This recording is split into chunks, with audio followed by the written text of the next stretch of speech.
Welcome back to the Paranorm Girl podcast. I am your host, Kristen. I am thrilled to be back from a quick post-Halloween decompress and back on the trail of Bigfoot. Thanks to all who tuned in for the live stream, caught the replay on the back end of it. It was such an exciting experience doing a live episode, and already planning for the next, y'all. So, stay tuned.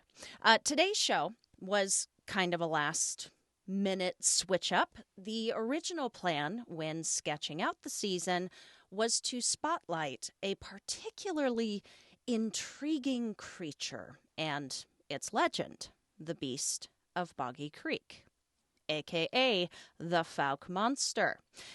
And we are still indeed spotlighting this swampy Sasquatch, but the stars aligned, and your girls got some help today from someone you might say wrote the book on the Fouke Monster. No, really, he wrote the book on the Fouke Monster. We will bring this very insightful and knowledgeable and very exciting guest on following a word from today's sponsor. Attention, basketball fanatics. It's game time. Make your grooming game a slam dunk this season with the Lawnmower 5.0 Ultra from Manscaped. This trimmer is your new MVP thanks to its next-gen dual skin-safe blades. The Lawnmower 5.0 Ultra knows how to deliver that nothing-but-net feel, baby. Don't be the guy who fouls out in the grooming department. Be the guy who takes that game-winning shot and score 20% off and free shipping with code PNG at manscaped.com. Get the Lawnmower 5.0 Ultra and get your grooming game in championship form today. It's the middle of November, y'all. This is the time of year it occurs to me that perhaps I should get my Christmas shopping done early. And then the week before Christmas arrives, and I am scrambling. Dudes, I know I'm not alone in this. Not this year, though. No. Think of all of the loved ones in your life who need to toss out the old razor and elevate their grooming game this holiday season, yourself included. Who says you can't get yourself a gift this year? The Lawnmower 5.0 is a gift that keeps on giving, y'all. This trimmer is enhanced with next-gen dual skin-safe blade heads for the perfect assists. Take a little off the top with the skin-safe trimmer blade, or go as smooth as a jump shot gliding through the net with the foil blade. I am such a fan of the foil blade. I'm a fan of both blades, of course. The lawnmower is a rad little machine, but the foil blade, it shaves so smooth. Dudes, Lee and I have both tested it out, and that has been the result every time that we've used it. But I do like with the Lawnmower 5.0, you have the choice, between the two blade heads, so you can easily get the result that you're after. A little off the top, smooth. A little off the top, smooth. Dribble, slam dunk, swoosh. There's my basketball metaphor for you. Whether you get it for your game bros, your partner, yourself, with the gift-giving season on the horizon, you got this one in the bag, guys. Come on. Get 20% off and free shipping with the code PNG at manscaped.com. Don't miss out on the Lawnmower 5.0 Ultra for your grooming needs. That is 20% off with free shipping at manscaped.com and use code PNG. Today's guest is a well-known researcher and author in the Bigfoot world who has written many acclaimed books, including one I picked up early on for research, The Beast of Boggy Creek. He has appeared on Destination America, Animal Planet, A&E, featured in shows like Monsters and Mysteries in America and Finding Bigfoot. He has guested on well-known podcasts and radio programs such as Astonishing Legends and Coast to Coast AM, and he can be heard narrating several small-town monsters documentaries, speaking at cryptozoology conferences across the nation, or weaving tales of creepy and legendary creatures and cryptids on his podcast, Monstro Bizarro. Please enjoy my conversation with Lyle Blackburn.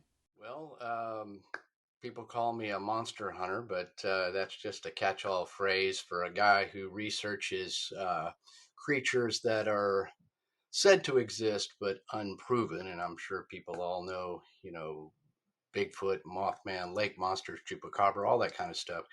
I've been interested in these subjects since I was a young kid. I got a book in third grade which had stories of, at that time, Yeti, Bigfoot, Loch Ness Monster. And it sort of blew my mind to think that people could be seeing something like this out there in the real world, not a movie monster, but a quote unquote monster or some unexplained creature. So I've been a musician most of my life, professionally, and also doing writing in between. And at some point, I wanted to write a book, and I thought, well, what is my favorite subject? And that was The Legend of Boggy Creek, which was basically a movie that came out in the 1970s that dramatized sightings of a Bigfoot-like creature in southern Arkansas, not far from where I live in Texas. And by the way, I was born in Fort Worth, Texas, and I still live in Texas. So this was a little closer to home, and that really captured my imagination. I'd done a lot of hunting with my father, and we had camped. We'd even camped in Arkansas, so I was familiar with the territory. And as an adult, I was like, well, the movie was based on a true story, but what was the true story? Which sightings, were things that people reported? Was some of it made up? I just didn't really know. So that's what started me on a journey that ended up in my first book, The Beast of Boggy Creek, which was received very well because, yes, I didn't realize the popularity of the Boggy Creek case, especially among Bigfooters. And at the time, this was at a time when Finding Bigfoot was just getting started on TV and things like that, that kind of really built the interest. So, that just kind of led me on a path of, well, this is really cool. People love the book. I love talking about these things. So why not write more? So I've, pursued that, written now to date 7 books, and done many, many documentaries and television shows, and many times talking about the Fouke Monster, because I guess I've become sort of associated with that. And, it's something I feel is important to kind of preserve that legacy, and also to fill in those same gaps that I was asking originally. This big movie and stuff in the 70s, what was true about it? Yeah, well, the book is it's so enjoyable to read. Like your research, it's journalistic, but the research is so thorough, and you just bring this story to life, and you bring in all these other aspects that you're right. Like I didn't know much about it. Like going into it, I didn't know much about this creature at all, and even some things that I don't remember seeing in The Legend of Boggy Creek when I watched that movie. So you just, I don't know, it's very impressive, the length that you've gone to. And I know you did dive so deeply into this creature and the history, some prior history to the creature itself, which I wanted to ask you about. But first, before we do that, would you give us what is this creature? What is its story? So essentially, what is known as the Fouke Monster, or more popularly probably as the Boggy Creek Monster as a result of the movie, was a creature seen in and around the swampy bottomlands near a small town called Fouke in southwest Arkansas. And it's right on the border of Texas and close to Louisiana, which is a heavily forested hardwood bottomland habitat there. And so for many years, locals along the Sulphur River and Sulphur River bottoms there had been reporting sightings of what we would call a Bigfoot now. But at the time, people in Arkansas didn't really think about Bigfoot or even know what that was. And these um, early reports date back, I've dated them back to the early 1900s, but especially in like 1930s and 40s and 50s and into the 60s. This was all sort of something that people knew about. And the creature was described much like a Bigfoot, 6 to 7 feet tall, walks upright on two legs, covered in hair, had sort of ape-like or wild man kind of qualities, but at the same time, hominid human type characteristics, which kind of put it into that people couldn't identify what it was. They would call it a gorilla, but not a gorilla, and things like that, and of course, monster.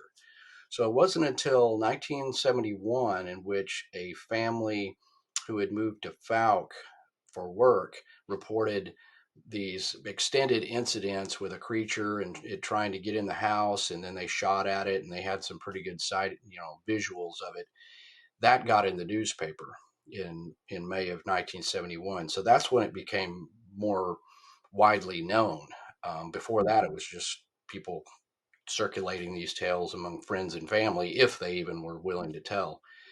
And with that newspaper coverage in spring of 1971, it was followed up by other people having sightings and credible citizens and other things. And that brought forth sort of the old timers that said, well, this isn't the first time that this has been going on. We've been seeing this down here for years. So then it just started building this huge story, got a lot of newspaper coverage. And then a would-be filmmaker by the name of Charles B. Pierce, who lived in Texarkana, which is very close to Fouke, was reading these newspaper reports about this sort of frightening creature down in Fouke, and he thought, man, I could make a documentary or a movie, and that ended up being The Legend of Boggy Creek, which came out in 1972 and went into wide circulation in movie theaters and drive-ins in 1973 and eventually on television. That movie was basically a independently made low budget movie that ended up making upwards of $25 million in the 1970s. And countless people have come up to me and said, oh, I saw that when I was a kid. So a lot of people saw it, and it sort of was influential on a lot of people who then began to research Bigfoot. And so that's kind of the story of it. And of course, once it had the movie, it was world new. People knew it worldwide, so it was well beyond newspapers, well beyond local sightings, and then that just became um, kind of an enduring legacy of this Boggy Creek, which still is very popular today. Yeah, well, at that time, before it hit the mainstream in the 70s, was it known at all in the Bigfoot world?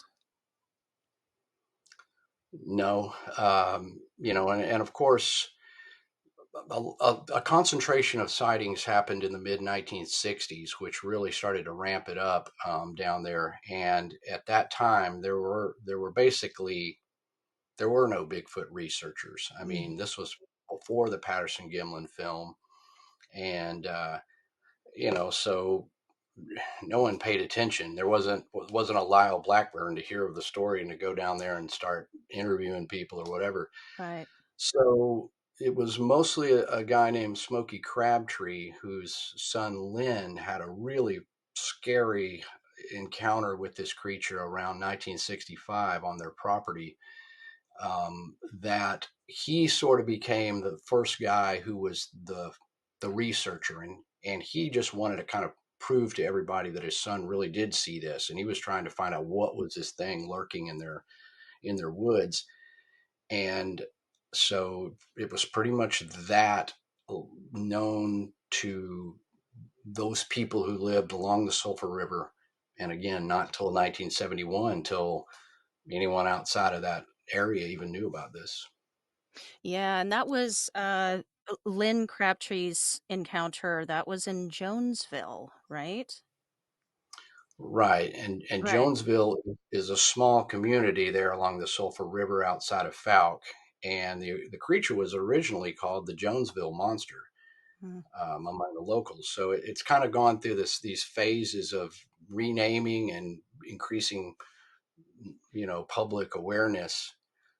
But yeah, Lynn's sighting was significant because once once that happened and then Smokey got involved, Smokey was so much of a woodsman, he began to sort of organize some searches and things. And now it was a little bit more serious in that, you know, people were taking notice of this creature.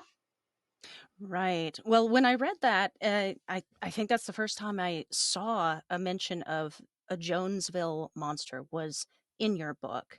And so that intrigued me. And in true Kristen fashion, I tried to go down some rabbit holes. I was like, what is this Jonesville monster you say? And then Google doesn't, Google Maps doesn't even pull Jonesville up. Chat GBT is like Jonesville monster, what? Like, so it's very hard to find that information. But you were able to go in your research and your deep dives, finding those old articles and, getting these local stories that would have never seen the light of day. And that's just incredible. It's a service to this field.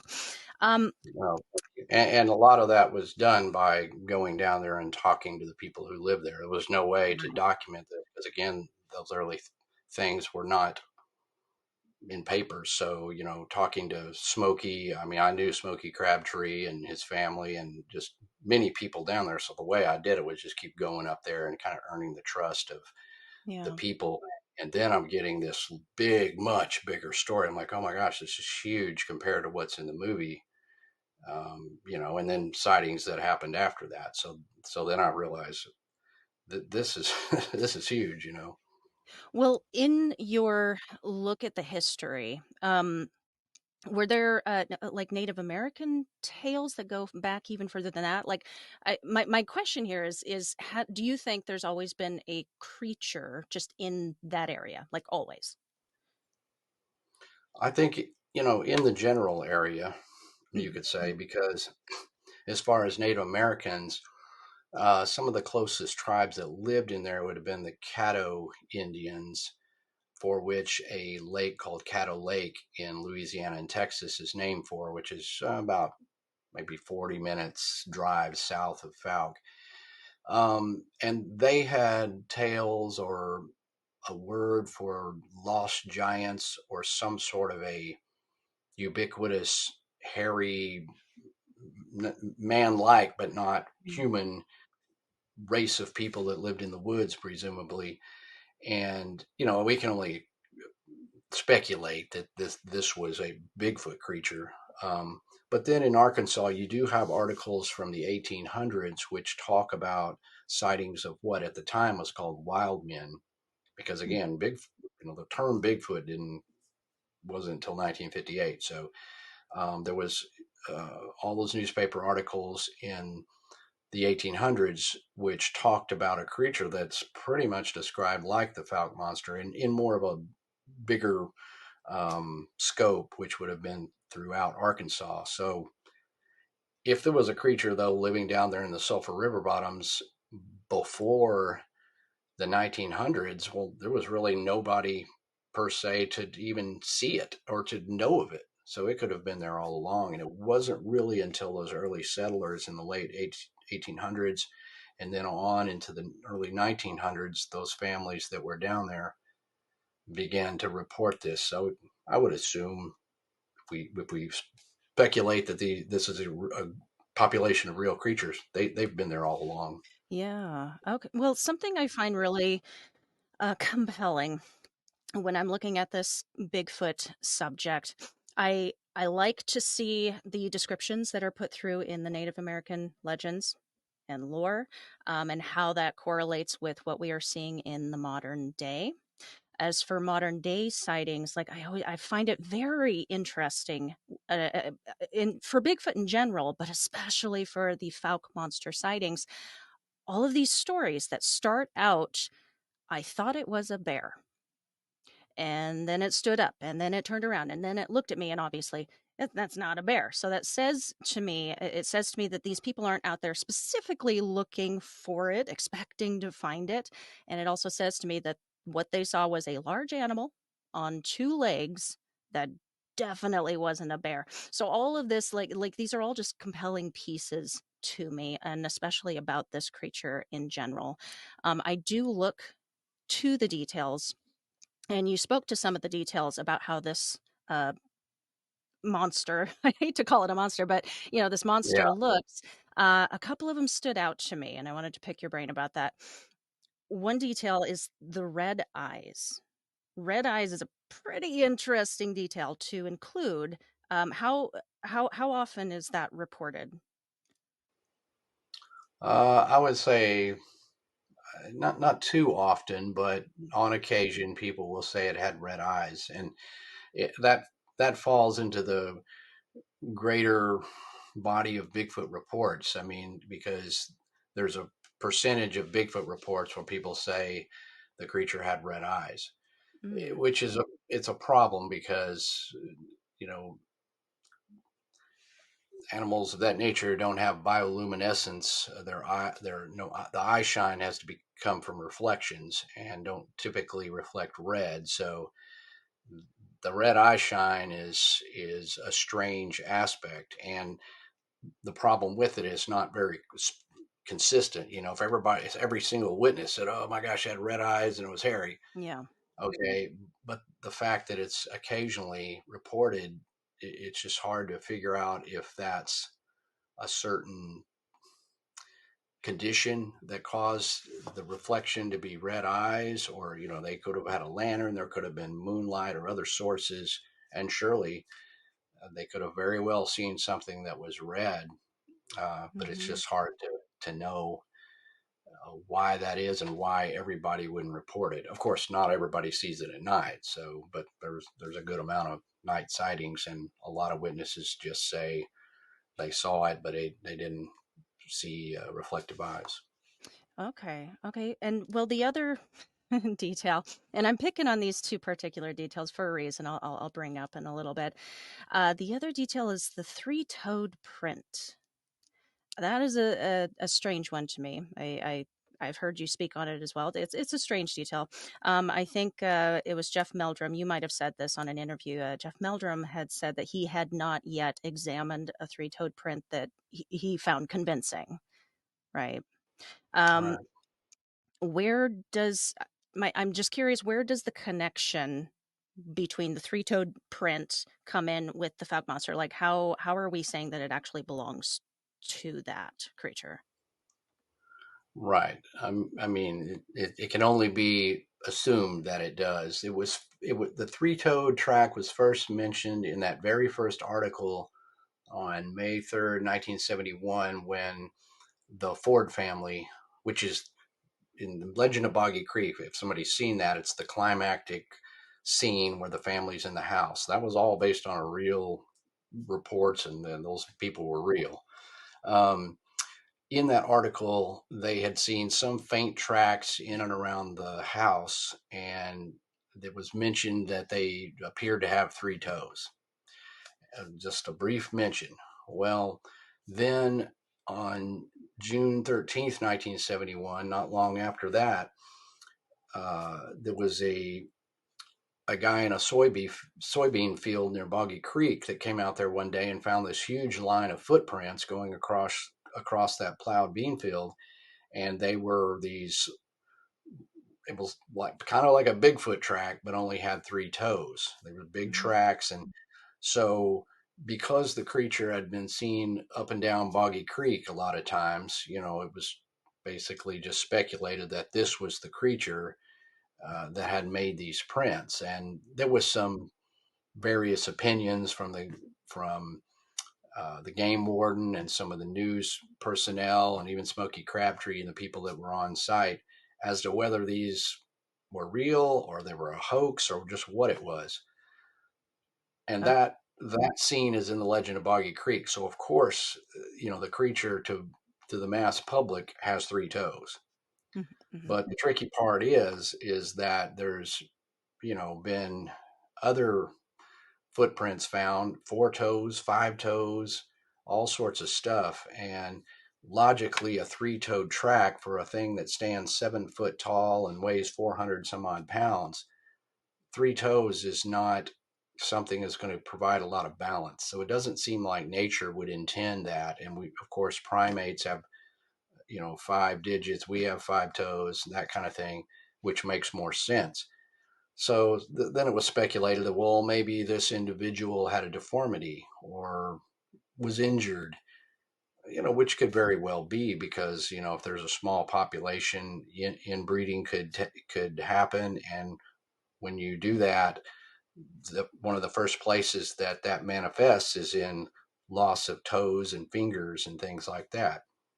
So that one individual, if that's even the Fouke monster. But I don't base, because there's been other tracks and other things, it's, that just the one incident to assume that was the Fouke monster is taking a kind of a leap and attaching something that doesn't seem very biologically sound. And that's why Jeff Meldrum is going to say, well, a lot of the three-toe tracks I've seen are just kind of not great examples. Even that old track from Boggy Creek, because those people didn't know how to cast tracks really. I mean, a lady came down there with plaster of Paris and poured it in there. it's Yeah, like yeah, yeah.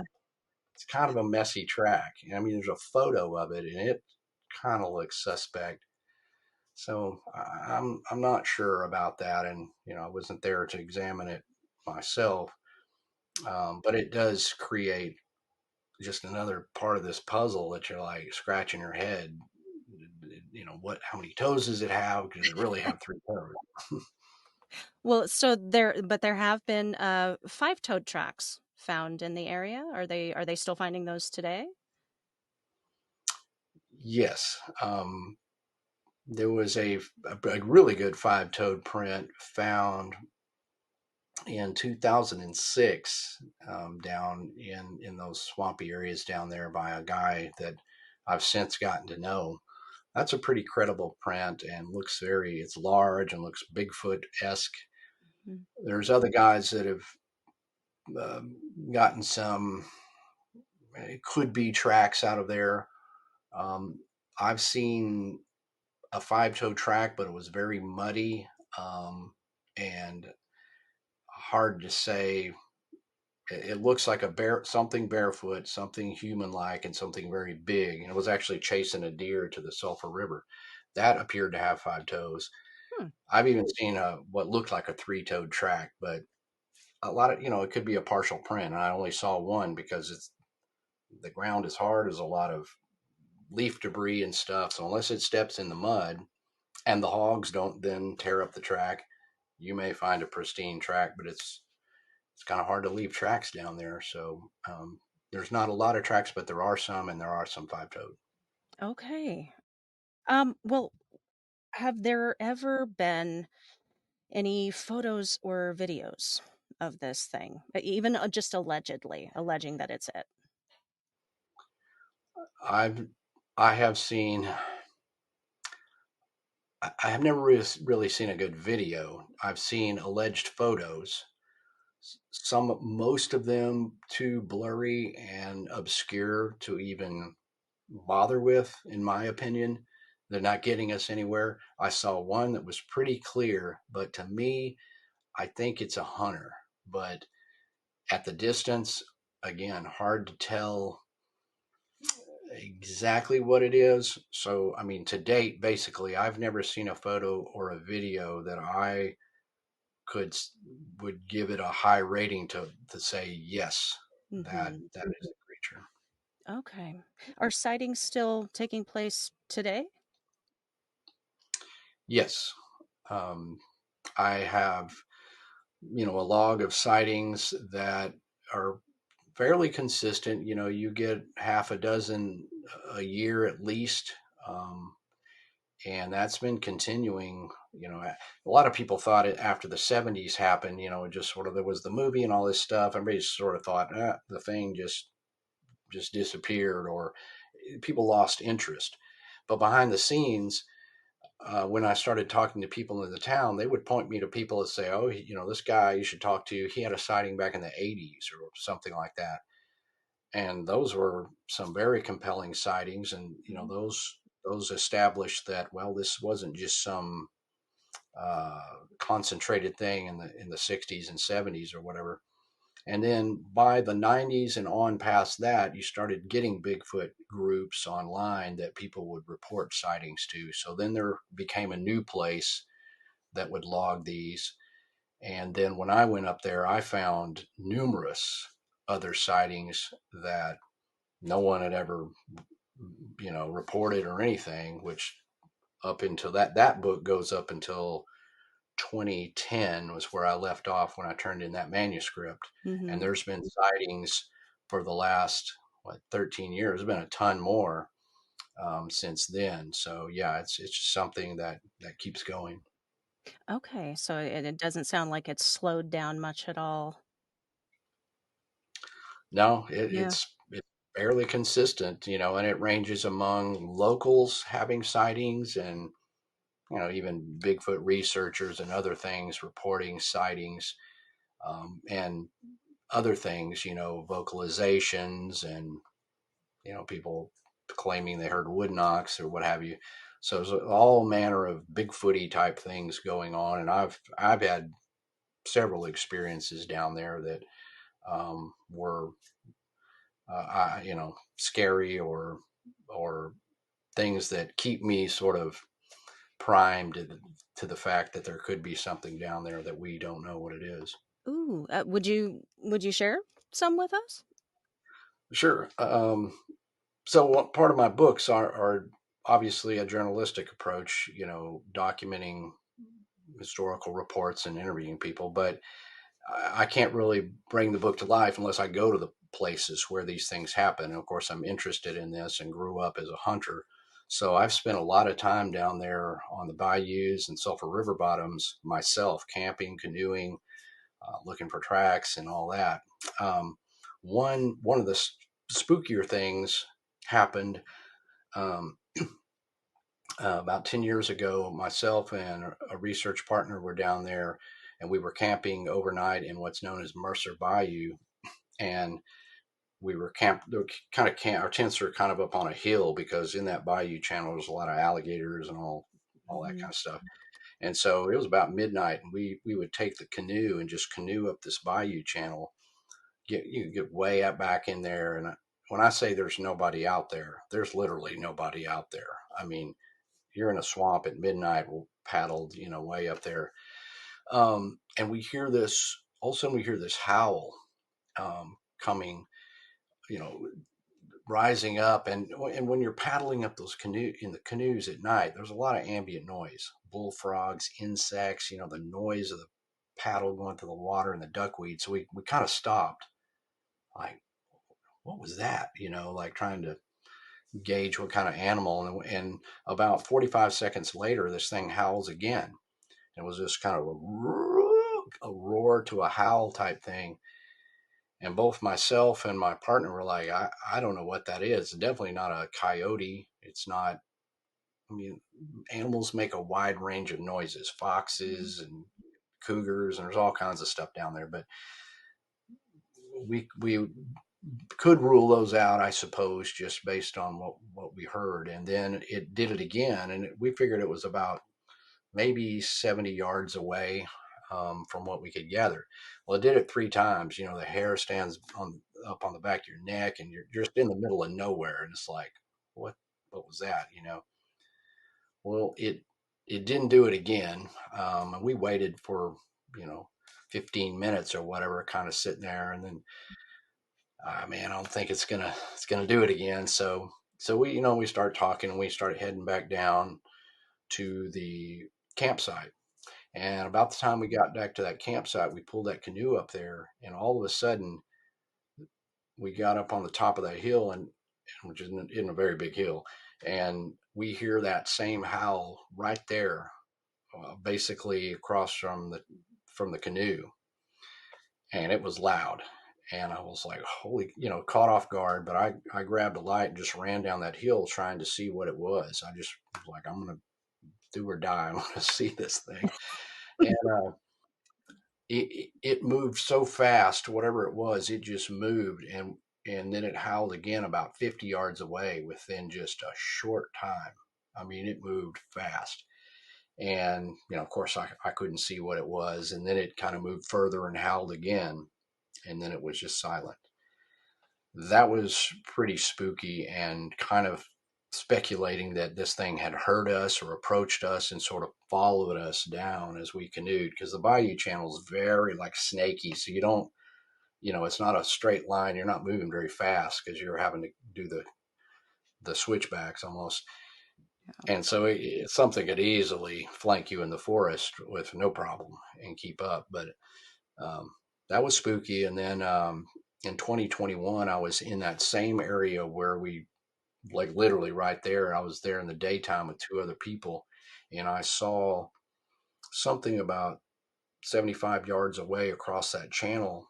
First, I thought shadows in the leaves or the wind blowing. I saw movement, and I was just looking, and I saw something that was reddish in color just move or walk right across this clearing, and it was huge. And it just disappeared out of view. And I can't say it's 100% was the creature, Mm-hmm. but people, there's no people over there. I've never once seen a person over there. That's public land.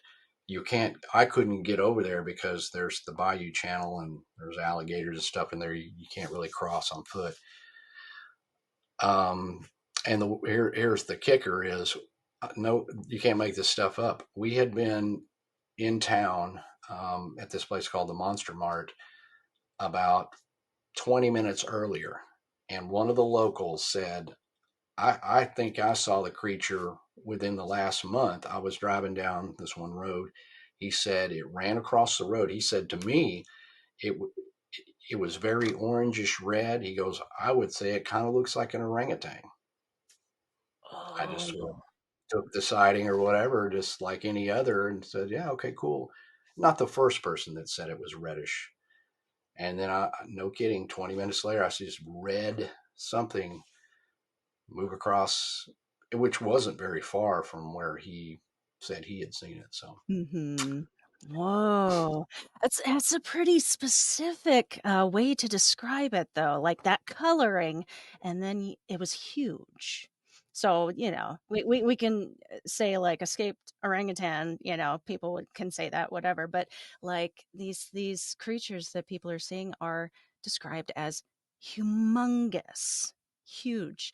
Um, that's just incredible. So you might have seen your first Sasquatch, skunk ape, I guess. yeah, yeah. And I mean, I wish I was closer to it, or I wish I Mhm. could have again pursued it. But both times it's occurred across that channel.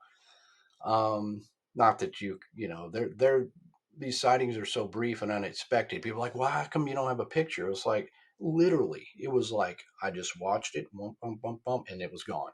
Mhm. There's no time to get out the camera. I'm just trying to observe what I see as long as I can observe it. Um, and so, I don't want to claim 100% that was a Bigfoot, but again, this is in a place where I'm extremely familiar with. And the guy that was with me, he's been going down there for 20 some odd years. We know the pattern of reports and how many people, and we've never seen a person over there.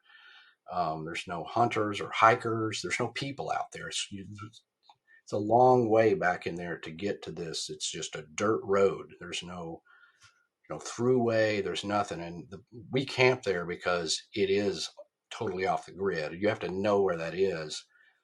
Um, and it's not a public campground. It's nothing like that. So yeah, interesting stuff. And all I can do is say, well, seems like there's something to this. I'll continue to talk to people and I'll continue to go and, explore that area. Yeah, yeah, and you're right. Like it's so inaccessible. Like if it's some dude out there in a suit or trying to hoax people on the off chance that they're gonna get seen, boy, they are risking it big time, especially in that area. I lived in the South for a few years there. I was in Louisiana, which brings me to my next questions here. I'm going to try to make sense of this. So, as I was reading about the historical aspect of it, and the Jonesville encounters, the ones that you found, and the descriptions throughout the book of things like the three-toed prints, things like the way that it smelled, the ultra shagginess of it, and then the period of time that it hit the mainstream and that this was all kind of like really reaching a climax there, it reminded me of my own local lore. When I was in Slidell, I was about 2 miles away from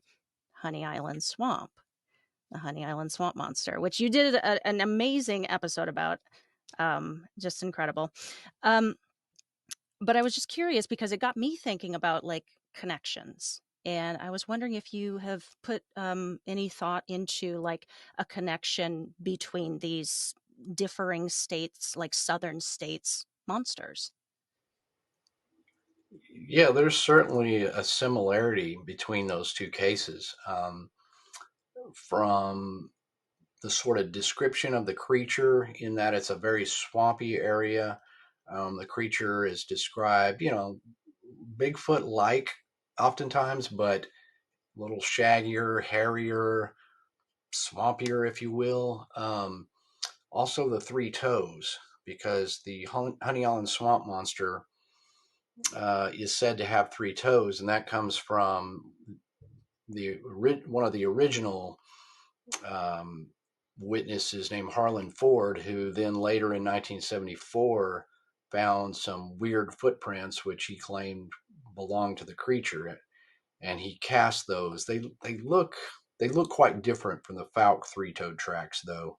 His look more uh, Alligator-ish, or alligator-like, a bit suspect as well on the track thing, um, but the three-toed thing, the monster qualities of it, the fact that it's sort of off the beaten path. These things are seen in these sort of remote and rugged environments of the South. And then you have locals talking about the sightings, and then over the years, you build up this body of sightings. It's not cited weekly or any of that, but it's consistent enough to where it seems like there's something there and still there to it. So yeah, I certainly connect the two, and I mean it's possible, these could be the same creature or the same sort of species or population thereof, um, or just coincidental. I don't know, but interesting for sure. yeah. Well, that brought me to my last question. I'll ask on this. In your opinion, do you think if these things are real, is it more likely that we are looking at like you take your southern Sasquatch, which has all these similarities, a lot of them share a lot of similarities, distinguishing them from like the Northwest Bigfoot, who is it's a very specific look and all of that. Like, do you think it's more likely that these are just two separate species, or maybe the product of evolution? It could be. They're sort of separate species, or the same, and because of the environment and because of where they live, they've adapted to those areas and become distinct. Um, I mean, it's hard enough to speculate that we have one type of species of this undiscovered, huge, ape-like creature out there, and then to start saying we have numerous or multiple Mhm. is extrapolating even more, um, improbable sort of scenarios. So it's hard to say, because of the biggest problem is the descriptions are not very consistent. Even with Pacific Northwest Bigfoot, it ranges in height and color, and things like that. And down here, even more of a wide range, because some people say they've seen them on all fours. They're more ape-like. Skunk apes are said to be even more apish. Mhm. They're said to be smaller, and some of my colleagues believe definitely that these are more of a uh, anthropoid ape-like creature than traditional Bigfoot. And then you've got Honey on the Swamp Monster and Fouke Monster, which are somewhere in between this shaggyish, scary ape thing in the woods and the Bigfoot, with a range of colors and debates over how many toes they have.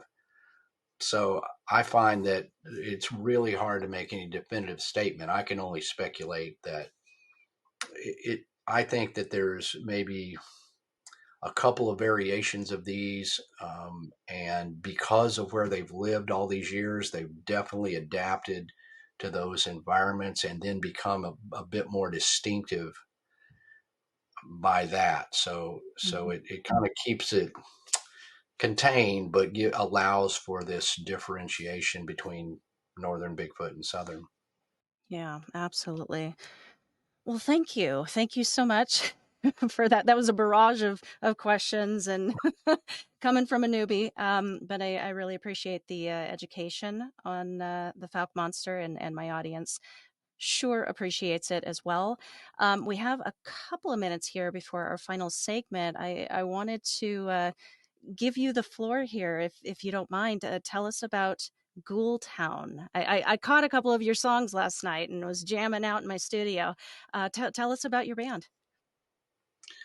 Yes, I'm the front man and founder for a band called Ghoul Town. And as I mentioned at the outset of the podcast, I've been a musician all my life. So um, I've continued to do that because the band is, I played in a couple of, fairly popular bands, and it's fun to do, and also helps to kind of bridge the gap between trying to make a living as an author of these kind of books, and nobody pays you to do research. So um, all these things put together allow me the freedom to do all these things. So Ghoultown is kind of a crossroads between Johnny Cash and Rob Zombie. We're kind of a dark Texas sort of vibe. I mean, we don't really have a certain genre. People ask, what kind of music do you play? I'm like, I don't know, go to YouTube and Spotify or whatever, listen, because I don't exactly know.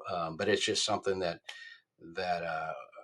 has come out in the way that we present ourselves in the songwriting of me growing up in, basically cowboy country Texas, and then liking punk and metal and horror movies and spaghetti western. You throw all that in and you basically get Ghoul Town. So um, I just got off tour. We did a short kind of southeast tour recently, and we play live sometimes and still release albums. So I kind of juggle that with Monster Honey. Awesome. You're the coolest. I want to be you when I grow up. Um, so listeners, Beware. beware. Listeners, do check out Ghoul Town. You're I don't know how to describe it either, but you're gonna love it. I Am the Night. That I really like that one. So we are near the end here. It is time for your final questions, final thoughts, and then we'll wrap it up. Uh, First question that I've got for you. Thanks to some awesome chats that you have had with my buddies Tim and Dana from the Bigfoot Influencers podcast, both on their show and in their awesome book, I understand it that you are a self trained chef.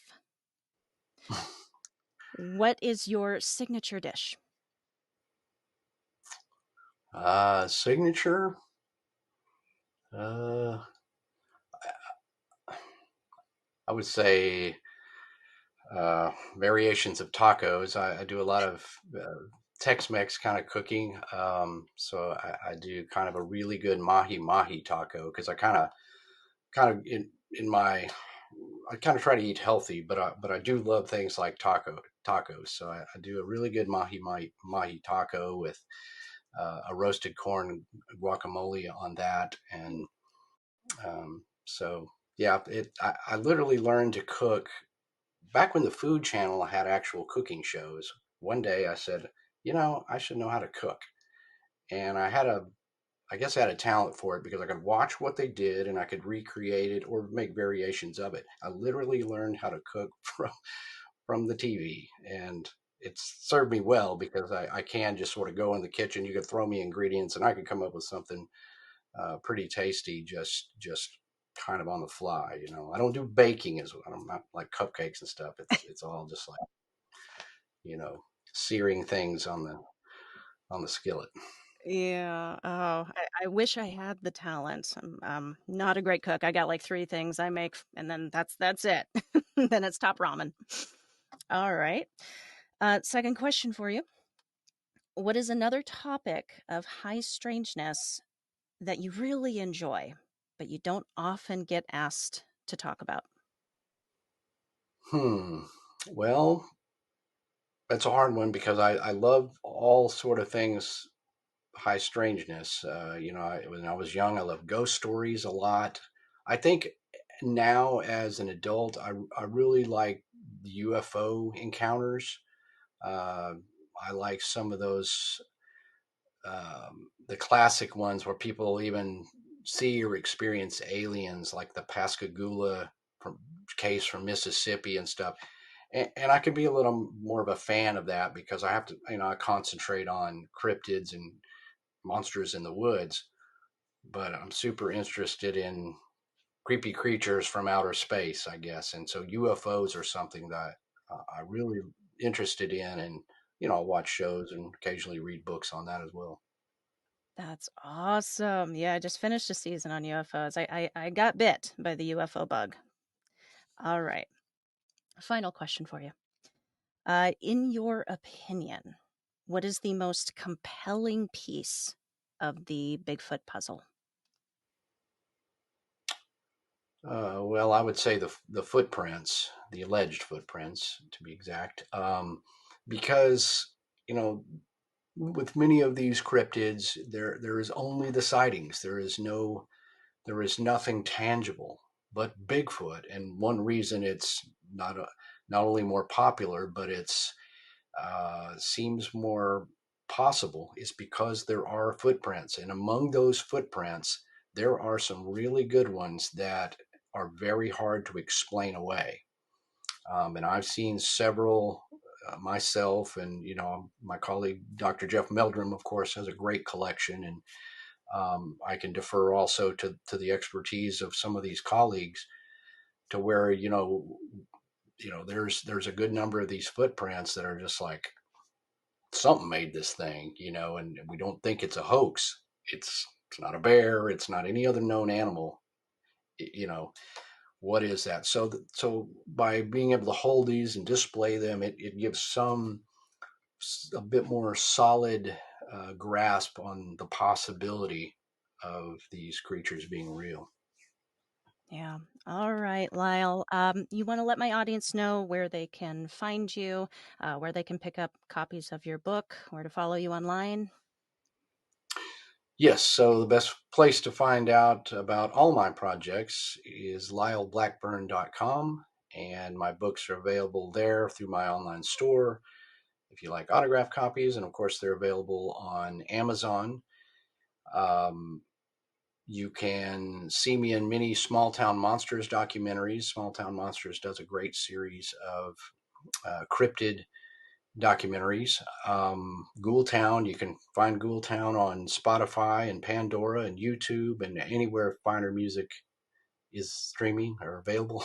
um, and I have my own podcast called Monstro Bizarro, which I try to get out episodes occasionally, and that's available also on wherever finer podcasts are casted.